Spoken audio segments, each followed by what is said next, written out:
તો હાય ફ્રેન્ડ, કેમ છો? નમસ્તે. આઈ હોપ તમે બધા મજામાં હશો.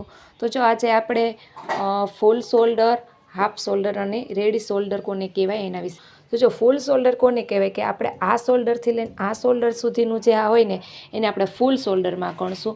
પછી એક કોઈ પણ શોલ્ડર હોઈ શકે 13.5, 13.75 અથવા તો 14, 15, 16 સુધી ને ફૂલ શોલ્ડરમાં. ફૂલ શોલ્ડર છે તો ઘણા એવું કહેતા હોય છે કે બેન ફૂલ શોલ્ડર કોને કહેવાય, હાફ શોલ્ડર કોને કહેવાય ને રેડી શોલ્ડર કોને કહેવાય. તો આને ફૂલ શોલ્ડર કહેવાય.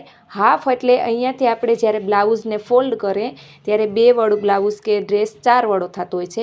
તો એને આપણે જ્યારે આ રીતે આમ ગળી કરીએ ને ત્યારે જે થતું હોય છે એને આપણે હાફ શોલ્ડર કહીએ. તો અહીંયાથી લઈને અહીંયા સુધીનો હાફ શોલ્ડર હોય છે. અને આપણે રેડી શોલ્ડર તો બ્લાઉઝમાં આપણે કોઈ પણ કસ્ટમર હોય એને આપણે પૂછીએ કે તમારે શોલ્ડર કેટલો તમને ગમશે, તો ત્યારે કોઈ એવું કહેતું હોય છે કે મને મેડમ 2નો રાખી દેજો, અથવા તો 2.25નો, અથવા તો 2.50 અથવા તો 75, કોઈ પણનો મારે ચાલશે. તો અહીંયા જે આવતો હોય છે એને આપણે રેડી શોલ્ડર કહીએ છીએ, બરાબર. અહીંયા આપણો આ જે શોલ્ડર છે એ રેડી શોલ્ડર છે. તો ફૂલ શોલ્ડર, હાફ શોલ્ડર અને રેડી શોલ્ડર. તો હવે હાફ, ફૂલ અને રેડીને આપણે કઈ રીતે કરવાનું તો એ જોઈએ.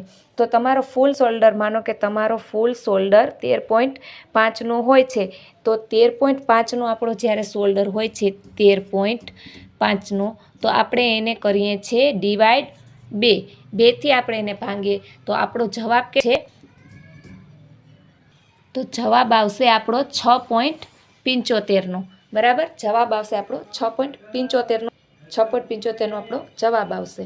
એટલે રેડી શોલ્ડર આપણે કસ્ટમરને પૂછવાનું હોય છે કે કેટલો રાખવો છે. કસ્ટમર તમને જે કહે એ તમારે રેડી શોલ્ડર રાખવાનું, 2, 3 કે 4 તમને જે કસ્ટમર કહે.